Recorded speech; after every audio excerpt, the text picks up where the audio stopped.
मेरा नाम नरेश है। जी सर, आप कहाँ के रहने वाले मैं दिल्ली का हूँ, मैं एडवोकेट हूँ। एडवोकेट हैं? हाँ जी, यहीं प्रैक्टिस करता हूँ। आप एक बात बताइए, जो लगातार जो एक पोस्टर वॉर चल रही है, सपा के लोग कह रहे हैं कि अखिलेश यादव बनेंगे प्रधानमंत्री, राहुल गांधी को कांग्रेस वाले मान बैठे हैं प्रधानमंत्री बनेंगे। ये प्रधानमंत्री की पद की रेस में कितने चेहरे आने वाले हैं, क्या लगता है आपको? देखो, बात ऐसी है, इन सबको पता है कि किसी ने नहीं आना। एक ही शेर है हिंदुस्तान में, मोदी, उसी ने आना है। इसमें तो कोई दो राय है नहीं।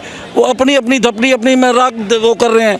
और मैं तो यहाँ तक कहता हूँ कि जितने भी करप्ट लोग हैं इस हिंदुस्तान में, जितने भी करप्ट लोग हैं, जितने भी वंशवाद के लोग हैं और जितने भी भाई भतीजावाद करते हैं और ये जो आतंकवाद को समर्थन देते हैं डायरेक्टली और इनडायरेक्टली, और जिन्होंने खूब पैसा खाया है हिंदुस्तान से, खूब पैसा जनता का अपने पेट में भरा है, वो सारे के सारे मोदी के काम से, मोदी के नाम से सब के सब बिफरे हुए हैं। वो सारे चाहते हैं कि हमारा धंधा इन्होंने ख़त्म कर दिया, हमारी दुकान ख़त्म कर दी है।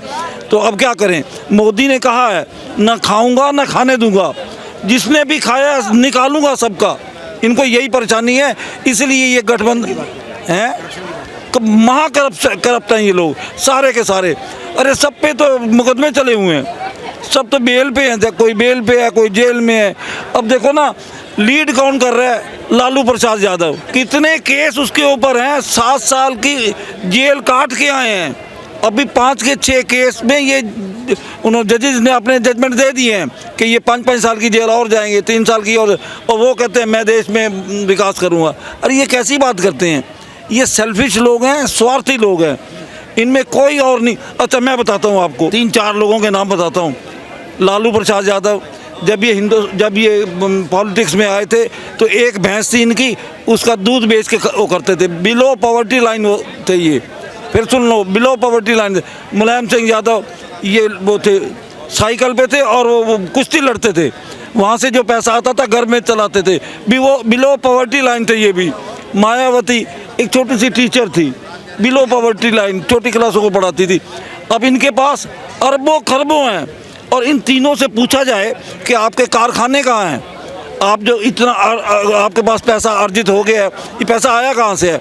आपको कोई फर्में चला रहे हो? आप कोई मैन्युफैक्चरिंग यूनिट चला रहे हो? क्या कर रहे हो? पैसा कहाँ से आया? हमारा और आपका लूटा है इन्होंने। अब लूटने के धंधे बंद हो गए हैं। एक ऐसा आया आदमी जो ये चाहता है मैं 2047 में हिंदुस्तान को आसमान तक पहुंचाऊं, वर्ल्ड लीडर बनाऊं। और ये उसने कहा है मैं अगले 5 साल में 5वीं अर्थव्यवस्था से दूसरी अर्थव्यवस्था बना दूंगा। तो इनको तो ये चाहिए ना कि आप दूसरी बनाओगे तो हम पहली बनाएंगे। ऐसे कहो ना, वो तीसरी कह रहे हैं। ये तो सारे के सारे लगे हुए कि मोदी को हटाएंगे, मोदी को हटाएंगे। कैसे हटाओगे भाई मोदी को? तुम्हारा क्या वो क्या है? तुम्हारा तुम वजूद नहीं, तुम्हारा क्या प्लान क्या है? तुम्हारी प्लानिंग क्या है? वो तो कहता है ना मैंने 2047 में विश्व गुरु बनाना है। तुम बताओ ना। वो तो कहता है ना मैं अगले 5 साल में तीसरी अर्थव्यवस्था बनानी। तुम बताओ ना। तुम तो वंशवाद, तुम तो वो क्या ना वंशवाद के चक्कर में पड़े रहते हो कि मैं लीडर, मेरा बेटा लीडर, मेरा पोता लीडर हो जाए, बस पैसे खाते जाए। लेकिन जिस करप्शन की आप बात कर रहे हैं, वो बात तो सारी ये है ना कि वही विपक्षी लोग ये आरोप भी लगाते हैं कि मोदी जो हैं अडानी अंबानी का पेट भर रहे हैं, और अगर समवेयर जो पैसा देश के विकास का लग रहा है, सारे विकास कर रहे हैं, केवल 2,000 परिवार क्यों कर रहे हैं? अच्छा, मेरी बात सुनो। ये जो गवर्नमेंट की, वो आपको पता है ना, ये जो गवर्नमेंट के ठेके जाते हैं वो पब्लिक में अनाउंस होते हैं कि पेपरों में आते हैं कि ये ठेका मिलने वाला है, ये होने वाला है। तो कोई भी अप्लाई कर सकता है, उससे बिड जो बिड में हायर होगा उसको मिल जाएगी। ये तो नैरेटिव गढ़ना चाहते हैं कि मोदी करप्ट है। आपके पास फिर से आऊँगा, मोदी करप्ट हैं या जो विपक्षी एक हुए हैं वो करप्ट हैं? अब ये जो कह रहे हैं वो अपनी जगह पे सही कह रहे हैं, समझे नहीं? ये मान रहे हैं उस बात को। क्या बात को? कि वो करप्ट। ये तो कटाक्ष कर रहे हैं, मोदी करप्ट नहीं है, ये बोल रहे हैं विपक्षी करप्ट है। हाँ, फिलहाल तो वही है। मैंने तो प्रूव कर दिया भैया, विपक्षी करप्ट है। मैं तो प्रूव कर चुका हूँ। अरे इनके पास पैसे आए कहाँ? मैं वकील हूँ, ठीक है, दिल्ली में प्रैक्टिस करता हूँ, हाई कोर्ट में प्रैक्टिस करता हूँ। मैं जो कमाता हूँ ना, मैं इनकम टैक्स भरता हूँ, उसके इनकम टैक्स भरता हूँ, छाती तान के चलता हूँ, रात को सोता हूँ फर्स्ट क्लास। इनके पास करोड़ों अरबों रुपए कहाँ से आए? इनके पास अरबों करोड़ों रुपए कहाँ से आए? इन्होंने फैक्ट्री लगाई हुई है क्या? इनका इनका कोई एयरपोर्ट, इनका अपना एयरपोर्ट है क्या? बोले कि भ्रष्टाचार किया है इन्होंने विपक्षियों ने। 100% किया और मोदी छोड़ेगा नहीं। एक एक करके जा रहे हैं ना अंदर, एक एक करके जा रहे हैं ना। पेट में दर्द हो रहा है ना इनको, और ये क्या कहते हैं जी ईडी पीछे लगा दी। मेरे तो कभी नहीं लगी ईडी पीछे, आपके लगी है? आपके लगी है तो कैसे लगेगी? तो लग जो भ्रष्ट, मैंने तो कहा ना, ये बिलो पॉवर्टी लाइन थे सारे के सारे, अब वहां तक पहुंच गए। पैसे कहाँ हुए? पेट में सिर्फ इसलिए दर्द हो रहा है, पेट में इसलिए दर्द हो रहा है, मोदी इनसे वापस ले रहा है पैसा, गरीबों में लगा रहा है। अब दिल्ली में देख लो कि मंडप बना, वो बना, ये पैसा तो लगता ही है ना। सड़कें कितनी, जो G20 में सड़कें कितनी अच्छी हो गई थी, कभी सोच शादी करेगा तो मंडप तो बनाएगा ही। हाँ जी, लड़के की शादी भी करेगा तो मंडप बनाएगा। तो लड़के की शादी की मोदी ने मंडप बनाया, आज उसका देख लो रिजल्ट। इजराइल क्या हो रहा है, फिलिस्तीन में क्या हो रहा है कि वो आतंकवादी हो गए, और तुम एक दिन कह रहे हो कि हम तुम्हारे साथ खड़े हैं। वो टेलीफोन करता है इजराइल से, क्या मोदी जी, हाँ क्या हम तुम्हारे साथ खड़े हैं। वो अमेरिका को करता है, करा हम तुम्हारे साथ खड़े हैं। फिर दूसरा टेलीफोन आता है कि हम तुम्हारे साथ खड़े हैं, और फिर उनके पास जाता है, फिर उनके पास जाता है, सुनो उनके पास जाता है अमेरिका वालों के पास। वो कहता है मैं तेरी हेल्प नहीं कर रहा, जहाज बोल रहा हूँ, भेज रहा हूँ, मिलिट्री भेज रहा हूँ, वो भेज रहा हूँ। ये जनता में जो आदमी है जो सिर्फ वोट देता है, वो मारा क्यों जा रहा है? अरे एक मिनट, इनको फॉरेन पॉलिसी का कख नहीं आता, इसलिए बोल रहे हैं जीरो है, जीरो। फॉरेन पॉलिसी का मतलब क्या होता है पता है आपको?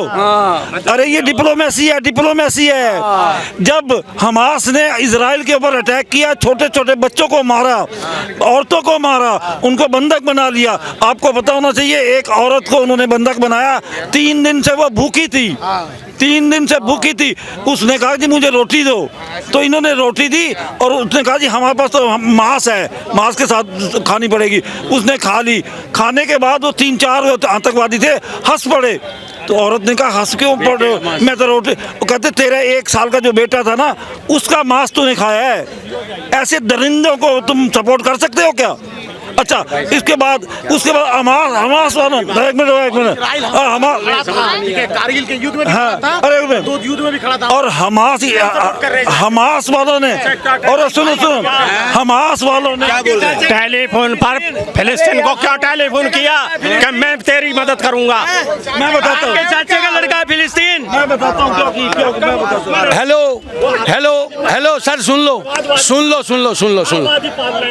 सब बात ही पाल रहे हैं वो।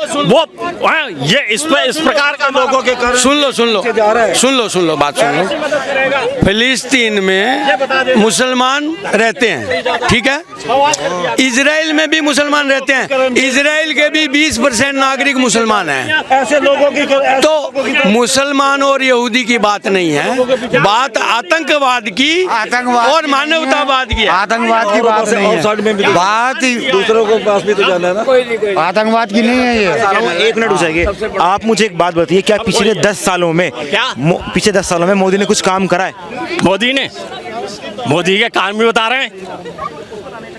अरे दुनिया का जो सम्मेलन बुलाया, उनको समझ नहीं आएगी। दुनिया का सम्मेलन बुलाया जिसको G20 बोला गया, उसके वो प्रधान थे। अब सही बोल रहे हैं। और मैंने कौन सी बुरी बात कह दी कि चक्रवर्ती प्रधानमंत्री भारत सरकार मोदी, और चक्रवर्ती बन गए और युद्ध हो गया और सैकड़ों मारे जा रहे हैं।